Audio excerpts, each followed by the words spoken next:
Hey y'all, what's up? It's Saniyah, aka Miss JG.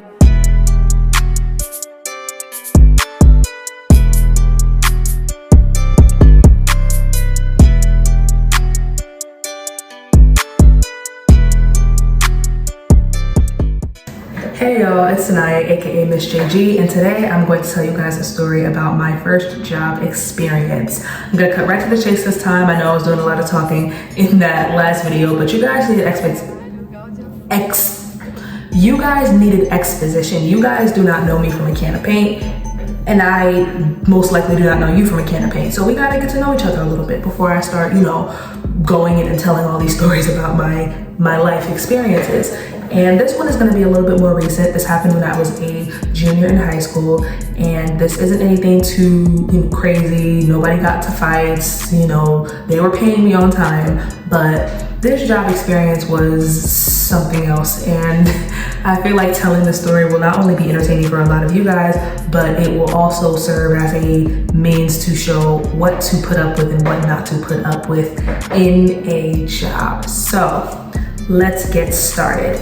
I was 14, 15, 16 applying to all of these jobs, right? Mainly from the time I was 14 to the time I was legally able to work, I was applying to all these jobs. Now my city did have a program. It was called, what was it called? SYEP or something like that. I might put it up here, but it pretty much was getting a bunch of 14 to 16 year olds to, be out there in the workforce and to work. My friends worked there.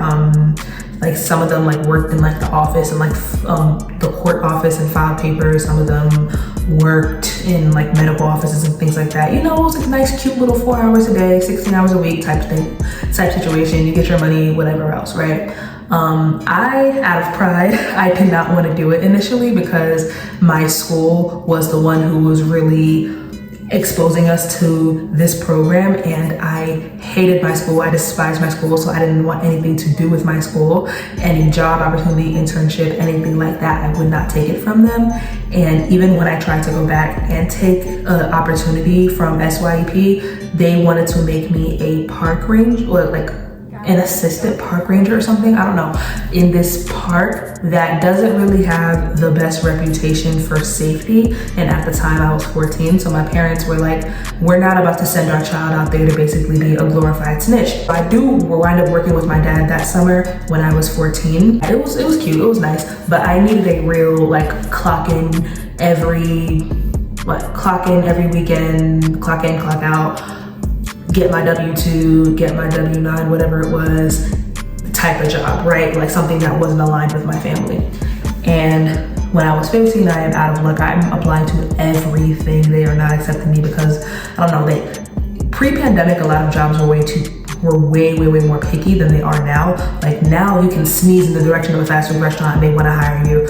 But back then, back in 2017, 2018, 2019, they were not for it. So 2019, summer 2019 is when this job finally calls me back. I applied through ZipRecruiter, and I guess say what you will about it. ZipRecruiter is a fine platform to apply for through jobs. I was also using LinkedIn, I was using Indeed, I was using Monster. I was using a lot, and I was not getting any luck. That wasn't either a scam, wasn't asking me to work full time, wasn't asking me to work a whole bunch of odd hours. I was not getting any of that. So this is the first job that seemed legit that was calling me back. Mind you, I'm in Canada volunteering at this camp, and I'm having the time of my life, or however much time of my life a 16-year-old could have. I get this call back. I'm so excited. I tell my aunt, I tell my cousins, everybody's happy for me. So by the time I go back, I have my interview. I scheduled my interview when I was in Canada. This was, I believe, July, and I get back in August, and that's when I have the interview. So they have the interview. I go in my little business casual. The manager, we're going to call the manager Robbie, and Robbie asked me a few questions, and I answered them as best as I could. I forgot what I said. I forgot what he, typical, job stuff, what can you bring to our team? What can you do, right? So He explains that I would be making $10 an hour, but really, quote, quote, I'm making $11 an hour with tips. Ooh la la, right? I can't believe I forgot to mention this, but Robbie was really weird about letting people go into the tip jar and take their own tips. Like, he never said during a shift that you're supposed to split it. He just would leave it there and leave it there.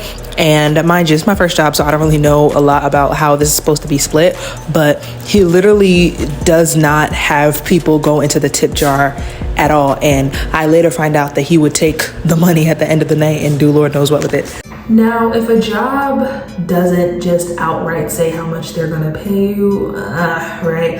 I think they did say $10 an hour. I think they did say, like whatever, but he kind of like said, oh, the average tips a person gets is blah, blah, blah. So that's really gonna be $11 an hour type stuff. So I'm like, okay, cool. I'm not really thinking anything of it because this is literally my first job.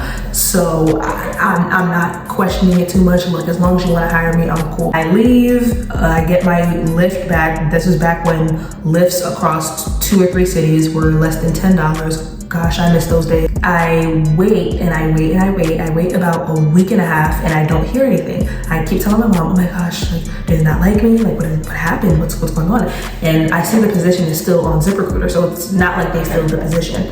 And well, I'm gonna tell you why that job posting was always up. But for now, let's just assume highly of them and say they didn't fill the position yet. So I call them and I say, hey, well, at first I call them and I don't think I get the manager in on time. I think I called at like 3 p.m. and the manager wasn't there. So I call back a little earlier the next day and I say, hey, I interviewed at, blah, blah, blah time with Robbie.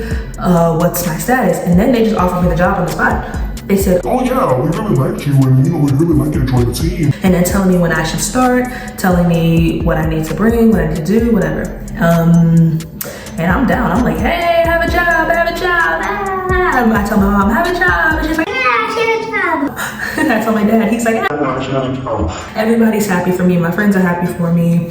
And I'm going to be starting the school year. Well, I already started the school year because my school year started in like the teens of August, but I would be continuing my school year with employment. And I felt so grown up. I felt like so happy with myself. I show up, literally my first day on the job is Labor Day. My shift started at 9. I think I showed up at like 7:30 because my mom was like, you have to be early. It's your first day of your first job. And she takes a whole bunch of pictures. It is so cute looking back. Everybody who was already there is looking at me like, you know, little girl's here, she's excited, whatever. My manager gets there and he gives me this like learning platform that I would have to do my little training on. And it's pretty much asking me, not asking me, but it's teaching me about like, you know, little operations behind the restaurant. It's teaching me about the history of the restaurant, yada, yada, yada, right? Keep in mind, I couldn't do most of the positions that I was trained to learn because I was underage. I could only do POS and be on the line. Mind you, I don't really know how it works. Again, this is like my first job, so I'm taking them thinking that it's like a school quiz. I could just, you know, skip around answers, go back, answer them again. And as I'm doing that, I keep failing them. So I tell him, hey, I'm failing them. And he's like, oh, you failed them. But he gave me another chance and then I passed by like the skin of my teeth and I'm hired officially, yay. Now I'm new to this whole job thing, but literally it was a 4 or 5 hour shift, and in the last couple hours of the shift she throws me on the register and says, oh yeah, bring this person up, and then says, okay, this is the button for do this, this is the button to do that, you watched the training, didn't you? This is the button to do that, this is the button to do that, you should have learned some training, this is the button, this is the button. And I'm just like,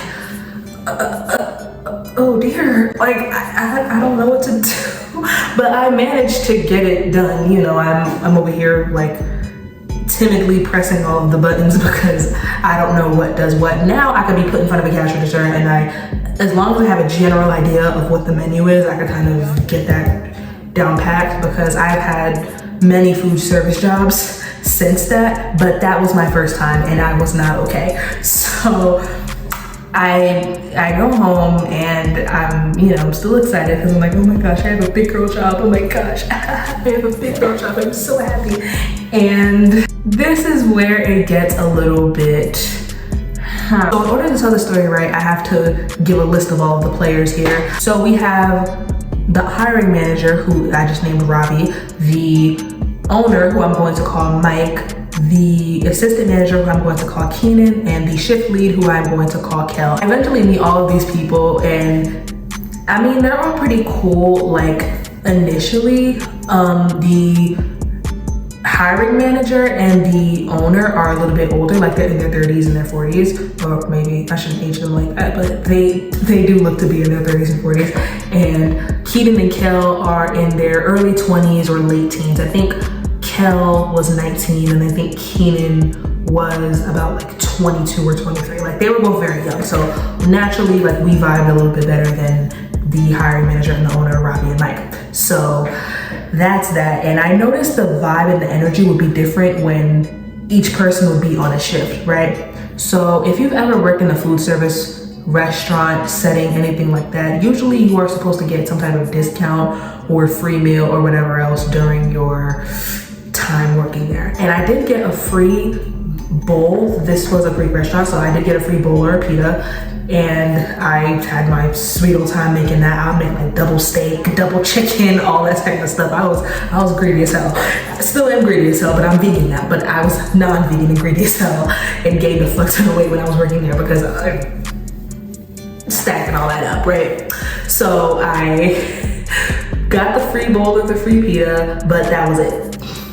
I didn't get a snack, I didn't get an employee discount, nothing, right? At least when the owner and the hiring manager were there. So every time I would try to order, let's say a cookie, they had these big ass cookies, like they were so good too. Oh my gosh, and they baked them fresh in the morning, like before the store opened. Like they were so good.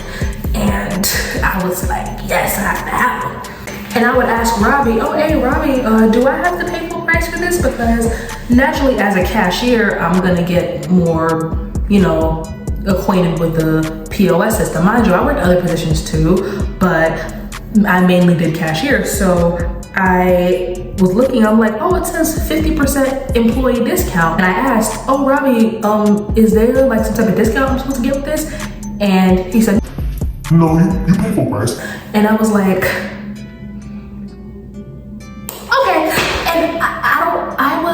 I mentioned before in my other story time that I was a little spineless, and I was kind of shaking that off a little bit when I got in high school. But when I got in like the workforce and things like that, there was a lot of stuff that I let slide that I would not dare let slide now. Not only because I've worked more jobs since then, but also because I know my worth. I know you guys are literally paying me to be here. So why am I paying full price for these, these food items for free? At least I'll give them that. Drinks were free. Fountain drinks, not the little bottle of drinks with a little can, but fountain drinks were free, but snacks and all that I had to pay for. And I was like, I mean, they have to make money, even though I'm making $10 an hour and I might wind up spending $9 here. They still gotta make money. I was just rationalizing it, right? I was really bad with rationalizing things that should not have made sense to me. I should not have been making them make sense, but I was making them make sense even then, right? I continue working, and I noticed Mike, he doesn't say, oh, you can't put your employee discount, but he also doesn't stop me from paying full price. And before y'all ask, the cashier system, the POS system, it's not like how a lot of them are where everybody gets their own code and you just put in your own code and you open the register and do whatever. If you needed to open the register for anything, you needed to get a manager's code and have that manager put the code in. And it would get really frustrating if I was, dealing with a customer who wanted to return, or I gave them the wrong amount of change and I have to wait for a manager to come and then put in their little code. It was annoying, but that's what would happen. So naturally, I also had to get permission from the manager to put in a discount. And I would pay for my stuff in front of this man's face and he would just let me pay full price. He would not stop me and say, oh, Saniyah, you know you have a discount, right? Oh, Saniyah, nothing. You know who did though? Keenan was the one who wound up saying, hey, you know, you can use your employee discount. And I was telling him, oh no, Robbie makes me pay full price. And Mike, you know, he doesn't stop me from paying full price. And he says, oh, well, that doesn't sound right. You should be paying, 50% because you're an employee, you work here, right? And they were really nice. Every time they were working, every time it was either Keenan or Kel that was leading the shift, everybody would vibe out, everybody was having fun. We still got our work done, but we would be leaving in a timely manner. The restaurant closed, I think it closed at 9, we would be leaving by like 9:30. Everything would be lit. It was good. We were listening to music in the back. It was fun. It wasn't too much pressure. And I have this thing where if somebody who's an authoritative figure or somebody who is leading me like professionally or anything, if they're like looking over my shoulder and watching me do something, I am bound to mess up. I am bound to stumble and bumble. Like I've never done the thing I've been doing 500 times before, but it's nerves. It's something I've had since I was a kid, but I don't know what it is. I could be putting in an order that I put in 1,000 times, my manager's sitting over and looking at me, and I'm just like, oh, I'm sorry. Oh, like, I don't know. Like, I would just turn into a ball of nerves, and that wouldn't really happen with them, but it would happen with Robbie and Mike. And naturally, it made it look like I didn't know what I was doing, even though they had 2 underage people working there as well. But my brain was thinking, you know, again, rationalizing, it's thinking, oh yeah, you know, they're taking a chance on me, I can't keep messing up. But it gets worse. When I first arrived on my first day, they gave me the shirt and they gave me a hat, and they pretty much tell me to wear non-slip shoes and black pants with all of my stuff, right? So the black pants and the shoes I have to buy myself, but the shirt and the hat they give to me. I really was like rocking my natural hair a lot. I still do rock my natural hair. Back then it was like I barely had braids and I would always be wearing my natural hair. And this is around the time where I was learning how to do my own hair. And learning how to do my own hair, I really just meant putting it in ponytails, putting it in buns, putting it in slick backs. Like I didn't really know how to cornrow or anything like that. So I say all that to say, my hair is usually sitting on top of my head or sitting way back here. And a hat can't really fit over it unless I ask my mom to cornrow something and put a hat on and make it sit flat so the hat can go over it. And there was a visor that you could wear, but I didn't get the visor, I got the hat. So I was gonna ask, hey, can I get a visor? And can I get another shirt? Because I've been wearing the same shirt since September. And it is now October. This is like a month of me working there and I still didn't get more than one shirt. And Robbie says, no, I asked Mike and Mike says, oh, You have to ask Robbie because Robbie is the one that handles all of the employee type stuff. right? And when I go to ask Robbie, he says, Oh, that'll be $20-something.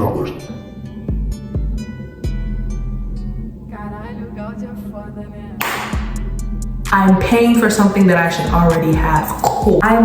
This is my first job. I'm not really thinking too much. I was fully willing to pay it. And he kept, talking around it. He kept saying, oh, I'll get it for you, I'll get it for you. And then when I am cleaning and I get a bleach stain on my shirt and I say, hey, I really need a new shirt, he says, okay, I'll get you the shirt. I'll give you a pass and I'll get it to you. As if he's doing me a favor, as if I already wasn't supposed to get the shirt. Meanwhile, every other job I've gotten where I've had to wear a uniform, I've gotten 2 of each, but whatever. He makes it seem like he's doing me a favor, but he just never gives it to me. And then I ask again and he's still fully expecting me to pay. And again, I'm fully willing to pay, but he keeps talking around getting me these employee uniform items.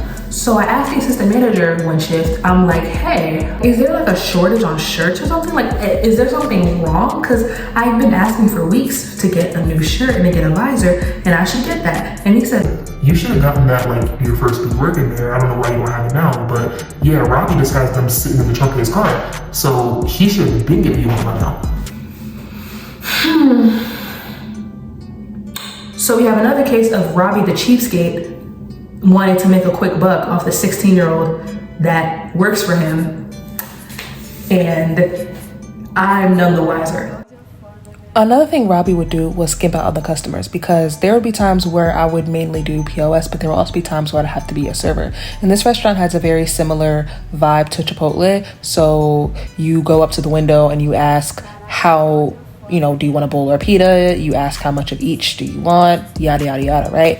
And I'm not even gonna lie, I would give very liberal servings, because, I'm serving people the appropriate size of food that I think they should have, especially if they're paying about $9 to $11. But when my manager would be looking over my shoulder, he would always say, I'm giving too much food. And it was, I think, 6 ounces of protein and 2 scoops of your base. But the thing was, he would go lower than the actual required serving, and he would give bases that were so small you could still see the bottom of the plate. And when a customer would ask for more food, he would say, oh, that would be a double charge because you're ordering double protein, you're ordering double base, whatever. And it's like, bro, not only are we going to throw this food out at the end of the night, because this restaurant a lot of the times did not get a lot of business, but I will touch on that later. But we also had first dibs on the food that would eventually get thrown out before it did get thrown out. So it's like, are you saving more food for yourself? What's going on here? You always want to talk about wasting money, but that is the biggest waste of money. Cool. And it gets worse. Mind you, not for me, and you're gonna see why, but it does get worse because Robbie liked to talk out his neck. And that's the simplest way I can explain it, because what Robbie liked to do was smoke. Mind you, became legal in New Jersey 2020 after the elections, right? But before that, it was very much so not legal unless you had some type of medical diagnosis, blah, blah, blah, right? But pretty much everybody was smoking. I'm not blowing up everybody's spot. Every other job I've worked, people have been smoking since time. So that's what was happening. And he liked to have a little, have a little puff. But we worked next to this other company. We kind of worked in a little strip type deal, and there were other stores that we worked alongside. So we also shared a dumpster area and we shared a parking lot. So what he liked to do was take our 2-hour smoke breaks in the back, leaving me and the person who was on prep by ourselves sometimes. And then when the people next door would complain, he would threaten people in the chat. He would say, oh, whoever's caught smoking is grounds for immediate termination. You're not supposed to be smoking on employee grounds. That's against whatever, right? Sir, you're smoking. What are you talking about? You're the one that's smoking. You're the one that's smoking. You're the one that's smoking. You're the one that's smoking. You're the one that's puffing reefer. You are the one that's tossing the devil's lettuce. It's you. And mind you, other people are smoking too, but it's mainly you that's smoking. But then you're gonna threaten us in the chat about who's smoking. Mind you, he would do this all the time. Like for anybody that complained, like if they would like litter, or if there was like money that was short in the till or something like that, he would do that. And I'm like, I'm not gonna say this man was stealing. I'm not gonna say this man was littering. I just have proof that this man was smoking. He would threaten people in the chat, but you're deflecting. Cause you know who was in that chat? This chat wasn't like GroupMe or anything like that. This chat was through the work platform that we scheduled our shifts through. So the owner can very much so see who is texting in and out of this chat. And if the owner finds out that you're the one who's smoking and you're the one who's taking all these breaks, but you're not doing what you're supposed to do, you're gonna get in trouble. So he didn't want to have that happen. He wanted to deflect a little blame on us. And apparently before I came, there was a little stealing problem. People had some sticky fingers and were taking money out of the register, which is why none of us were able to have the code to just freely open the cash register in and out. And why the till had to be counted, once in the morning and then once in the night, with either the owner or the general manager sitting right beside us. And it was insane. Now we're going to get into the reason why I decided to quit. Mind you, I'm dealing with all of this stuff beforehand, like me only having one shirt for the entire duration of me working, me getting collectively accused of doing stuff that I'm not doing, and just the little stuff I would notice, but I'm gonna get into why I decided to quit, right? So they decided to hire a lot more people and on top of each other. And usually, you know, if this is a successful company, I wouldn't have a problem with it. You need people to work, you need people to work. What does that have to do with me, right? But where I had a problem with it is that I would be getting my shifts either cut in half or just canceled altogether because they didn't have enough money to simultaneously pay me and keep their business running and make a profit. So I would be literally an hour, 2 hours into my shift and they're saying, yeah, You have to go home. Yeah, we don't have enough money to, you know, run the restaurant and pay you. It will actually cost more to pay you than it would to cost the restaurants to run the restaurant. So you gotta go home. And this happened once and I was like, all right, that sucks, but you know what?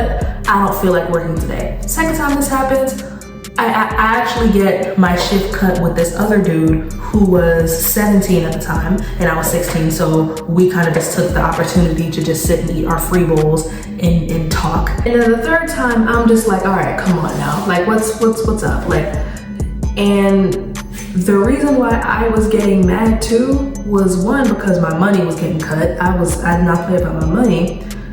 It was to a point where I was getting $90 checks every 2 weeks. But it wasn't just about the money. It was the fact that they kept hiring new people.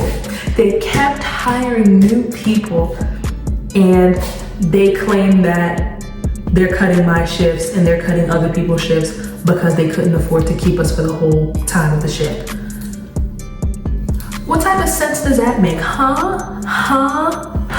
What sense does that make? You're out here hiring new people, but you can't afford to keep us on. It's crazy. And that wasn't it, right? There's little stuff that would happen, like the fact that this man would be a very big micromanager. Like this man was the, if you have time to lean, you have time to clean type manager. So I literally could not be on my phone for more than 5 seconds with an empty restaurant that's clean and without him coming up to me saying, oh, did you do this? Did you do that? Did you do this? Did you do that? And it would get annoying because it's like, oh my God, like this restaurant is empty. It's been empty for the last hour. Relax, come on now. And again, the vibe would be very different from when Mike will be working, Robbie will be working, and then when Keenan and Kel will be working. Another thing that Robbie did that would really piss me off that I'm just remembering now. I would be in the middle of explaining something to a customer and he would cut me off and ask, oh, do you need any help? Do you need any help? And then the customer would ask the same question they asked me that I was just in the middle of answering, and then give the exact answer that I was about to give to the customer.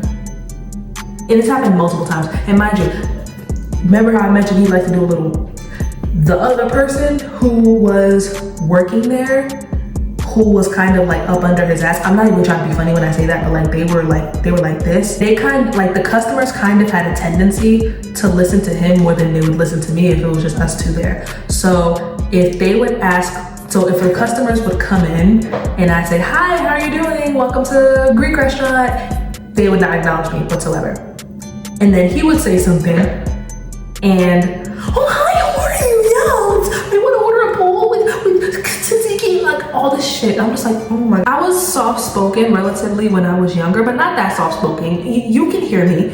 And the customers were another reason why I kind of was overworking there. And it would be little stuff where they would try to like haggle with me on set prices, or it would be things where I you know, telling them that they can or can't do something and they're questioning me as if I made the rule. You know, typical customer service stuff. But I'll never forget. This is the 1-year anniversary and I'm hurriedly checking people out, and this is a very big discount. Like we're talking about like $3 pitas and $4 bowls type discounts. So people are like, you know, coming in and I'm just doing my thing. And this one woman comes in and she just has a little attitude, and I'm, you know, serving, the other people are serving her, making her food, and then she comes up to me so I could bring her out. And I asked, you know, the simple bullshit like, oh, how was your day today? How was, you know, your service? And she was like, oh, yeah, it's fine. That's fine. And I'm looking down and I don't really notice it, but I look up in my peripheral and I see this woman going into our spanakopita display that is fucking boiling hot, by the way, that you need tongs to grab. And she's just grabbing herself a spanakopita. And before I say anything, my manager's like, "Man, you can't touch the merchandise." And she just is like, "Okay." This woman puts her bare hands in a food display case and grabs it and has an attitude with us. And then when I go around and make my little, "Oh, how's your food? How's your service?" She was like, "Oh, this food was okay. I mean, it's not really that good. And then it was all right. It's really overrated."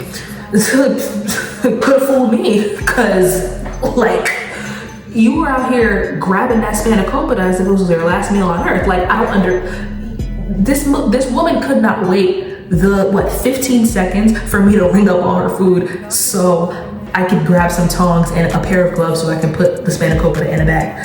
And then she has her little attitude. So little stuff like that would happen. Then one of the things that also really annoyed me was that we were a relatively new restaurant. I mentioned that it had been a year since The restaurant opened. and this is around December time, right? In December, they decide to put this little card thing out to where if you want to get gift cards for this restaurant, you could buy the gift card and then come back and whatever else, right? Mind you, they had a whole point system. So if you ordered X amount of dollars worth of food, you get a free bowl, a free pita, whatever, right? But this is a new restaurant. So most of the customers that are coming are new customers. So I don't know about you guys and how trusting you are in your restaurants that you've been in for the first time, but me personally, I'm not about to buy a $50 gift card for a restaurant that I've only tried once, okay? Even if I do like the food, because you could like a food one day and then they run out of it the next week, or you could like a food one day and then not be in town in order to redeem that gift card, or this is just a one-off thing that you're buying because you're walking around work and you happen to notice this restaurant. This isn't a staple restaurant that's been around for 20 years. So every time people would come and they would say, "Oh, this is my first time coming here. What do you recommend?" "Oh, this is my first time coming here." I wouldn't try to sell them the gift card, even though I was told, "Hey, you have to try to sell these gift cards." And then my manager would come up to me and say, "Hey, you have to upsell. What's going on? You have to upsell. Come on, you gotta upsell. Come on." and I was like, "But like they said that they're new and I don't." No, but like you have to tell them. You have to tell them. I'm not hearing you tell them. I'm not hearing you tell them that we're offering these cards, and how are they gonna know that we're offering these cards? I don't know the big fucking sign that says. I'm not hearing you offer these cards, and this is something that our customers need to know about. In my mind, I'm like, you are greedy. Like, you want my 16-year-old ass to convince these grown 30s, 40s men and women to spend their hard-earned money on a $50 gift card to a restaurant they've only tried once. Before they even try the food, mind you. This is when they're checking out to buy the food so they can go to their car or go to the desk or go to the table and eat. Is that what we're about? Is that what we're on today? Cause I'm not for it, honestly. And I just continued to do me. I was like, you know what? I'll tell them if they're like a repeat customer. And even the repeat customers weren't really going for it. I think out of all the times that like I promoted, I think only like one person bought a card, and this is like a person who would come like every single week. So it just made sense. Even with the whole promotion of, "Oh, if you get this card and you get a bowl of pita," it's like, okay, yeah, you get a bowl of pita, but if the food is trash, then I just spent $50 for no reason. So yeah, that type of stuff would happen. So I finally come to my wit's end and I decide to quit. And my mom has always told me, if you're quitting a job, no matter what type of job it is, you don't want to burn bridges. So send them a nice little notice that lets them know, that you are going to be resigning from the position. So I go into work that week and I'm not even gonna lie, I'm a punk about it. Like, I don't directly bring it up, but the manager brings it up and he's pretty much like, "Yeah, I saw your email, and it's unfortunate that you feel that way, but a lot of the stuff that you were talking about, that's business. And as far as the shift thing, apologize for that, but Like, can't really do anything about that if the customers aren't coming in at a fast enough time. You know, we can't really keep you here and we can't afford to pay you. And as far as the t-shirt thing goes, that's business. And yeah. That's his explanation. And you want to know what this man does? That is just this fucking petty ass man. So I give a 2 weeks notice, and our app schedules out shifts by the week. Why do I go the next week and no shifts with my name is on it? None at all. And like absolutely blank. And mind you, they could have put me down because some people, you know, they had a holiday planned, so they couldn't really, you know, work certain days. So I could have been put down, but they don't put me down. And a lot of this would have been, like my last week would have been during winter break. So I would have been able to work during the weekday. I was never able to work during the weekday because I had school. So I would have been able to do that, but they were like, no. I even changed my days to say, yeah, I'm able to work the weekdays on blah, blah, blah days. And this man just doesn't give me any more days. It's funny now because I remember a year later, the pandemic happens. So a lot of us are out of jobs and I'm looking for a new job. This is around the time where a lot of these food places are, you know, begging people to work for them. Like a lot of places I applied to from when I was like 15 were texting me and emailing me back saying, hey, we saw your application. Are you still interested? And it's like, I talked to you 2 years ago, like what the hell? But I was looking for jobs and this restaurant actually does have good food. So I wind up going into this restaurant and getting some food. And a person who worked there from the very start is actually one of the only people who was working there from the very start of me working there anyway. I tell them, hey, I'm looking for a job. I actually used to work here last year and I used to work for blah, blah, blah. I used to work for Robbie. And he was like, oh, Robbie? Yeah, they had to let his ass go. They fired him. And I forgot why they said that Robbie was fired, but I also let her know that Robbie is a part of the reason that I quit, and that's why she told me about him getting fired and stuff. And at the time I was also looking for a job and I got pretty desperate, and I was also told that, hey, you know, you shouldn't be above a job, so you should, you know, go and apply again and they'll probably let you back. So I give my name and number and Mike calls me and Mike pretty much says, hey, we're working with the skeleton crew. I'm going to be honest right now. So we would really need you to be on the team and we would really love to have you. And they were offering me $11 an hour, I believe, 11 or 12. And either way, I was just like really over it. And I'm not going to act like Robbie was the only one who was doing stuff that rubbed me the wrong way, because he was definitely a part of it too. And he was one of the people that would schedule shifts as well. So I don't want to put the whole blame on Robbie, but Mike just wasn't my cup of tea either. And I wind up not calling him back. And I wind up working at a restaurant a few months later, which I wind up working from the time I turned 18 to the end of my summer before I'm about to start college. And they paid me $13, which was way better than what I would have settled with before. So trust your gut, kids. And I'm not gonna say Robbie deserved to get fired. I'm not gonna say that. I'm not that petty. I'm not that spiteful. But well, yeah. So that pretty much sums up my first job experience. I hope that this has thoroughly entertained you, because it was definitely entertaining going back and retelling a lot of this story. And I hope you guys, if you are 15, 16 years of age, are not falling for the same stuff that I'm falling for. And I hope you guys are actually standing up for yourselves, especially in this climate, because people think that Gen Z is just a bunch of like lazy people who don't want to work, don't want to, you know, don't have any work ethic, anything like that, when really we're just not putting up with people's shit, okay? Like, you're not about to tell me that you're gonna pay me next to nothing and disrespect me and order me around whenever you feel like it, as if I'm working for double and triple my wage. Absolutely not. So yeah, if that's all, then bye.